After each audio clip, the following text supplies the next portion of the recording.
যে সারা ভারতবর্ষের দ্বিতীয় বৃহত্তম ইনকামের সোর্স হচ্ছে মুসলিমদের ওয়াকফ বোর্ড, যা সারা ভারতবর্ষে তোলপাড় চলছে এখন। ওয়াকফ বোর্ড মুসলিমদের সম্পত্তি, যে সম্পত্তির বর্তমান মূল্য 1.2 লক্ষ কোটি টাকা, যেটা ক্যালকুলেটর ফেল করে দিবে এত কোটি টাকার হিসাব আনা সম্ভব নয়। সেইটা আবার দেখছি এখন কেন্দ্র সরকার সংশোধনীয় বিল হিসাবে নিজের হাতে নিতে চাইছে, যেটা আমরা দেখভাল করব। আমার বাপের সম্পত্তি 14 পুরুষ আমার বাপেরা দান করে গেছে, আমার সম্পত্তি তুমি কেন দায়িত্ব নিতে যাবে? মানুষ যদি কোনো কাজ করে, সেই কাজ যদি আমার পক্ষ থেকে কোনো রায় যদি না থাকে, পাগুয়ার আদ্দন সে কাজ বাতিল। এ কথা বাতিল, ভ্রান্ত।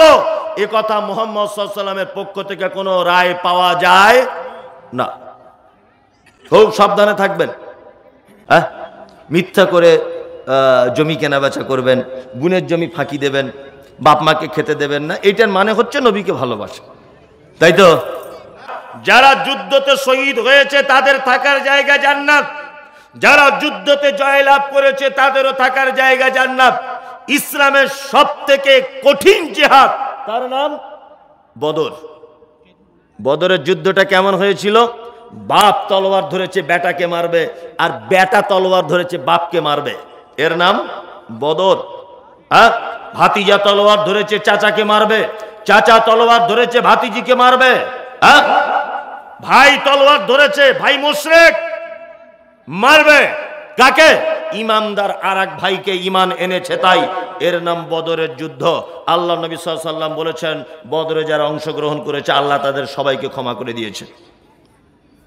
এখানকার একটা মজার ঘটনা, একজন সাহাবী বদরের মাঠে যুদ্ধ করছেন, নবীর প্রতি ভালোবাসা কত দেখুন।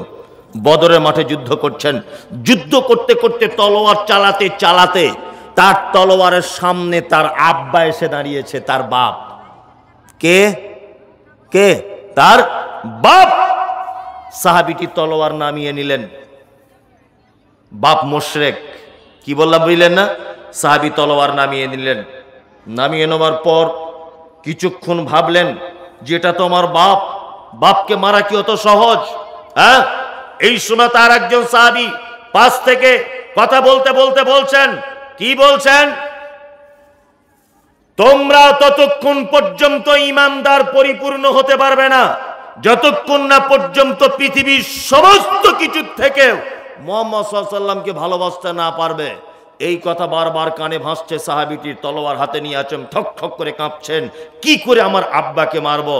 এই কথা মনে চলে এলো, যদি আমার আব্বাকে ছেড়ে দিই, আর আমার আব্বা বলে যদি দয়া হয়, আর ওই আমার আব্বা যদি তলোয়ার নিয়ে মুহাম্মদ সাল্লাল্লাহু আলাইহি ওয়াসাল্লামকে আঘাত করে, আর এতে যদি আল্লাহর নবীর যদি কোনো ক্ষতি হয়ে যায়, কিয়ামতের দিনে যদি আল্লাহ আমাকে জিজ্ঞাসা করে, তোমার বাপ বলে তুমি মারনি, নবী আঘাত খেয়েছে তোমার বাপের দ্বারাতে, আমি তাহলে কিয়ামতের দিন কি জবাবদিহিতা করব? সাহাবীটি তার তলোয়ার দিয়ে তার বাপকে একেবারে দু টুকরো করে দিয়েছে, কেটে দেওয়ার পরে পাশে বসে কাঁদছেন। আল্লাহ রসুল গিয়ে বলছেন, এই তুমি কাঁদছো কেন? আর একজন সাহাবী তখন বলছেন যে, আল্লাহ রসুল, ওর কাঁদার অনেক কারণের একটা কারণ আমার মনে পড়ছে। তা বলছে কি? বলছে, আল্লাহ রসুল, যুদ্ধের ময়দানে এই ঘটনা, ওর বাপকে ও নিজে হত্যা করেছে। তখন আল্লাহ রসুল তখন তাকে বুকে জড়িয়ে ধরে বলছেন, কখনো মুশরিক আর ইমামদারদের সঙ্গে আপোষ হবে না। তুমি হত্যা করেছো তোমার বাপ, কিন্তু সে ঈমান আনেনি, তার মানে কখনো ইমামদারের সঙ্গে মুশরিকদের সমঝোতা হতে পারে না। তুমি যে কাজ করেছো, এই কাজের জন্য তোমার জান্নাত অপেক্ষা করছে, ঘাবড়ানোর কিছু নেই।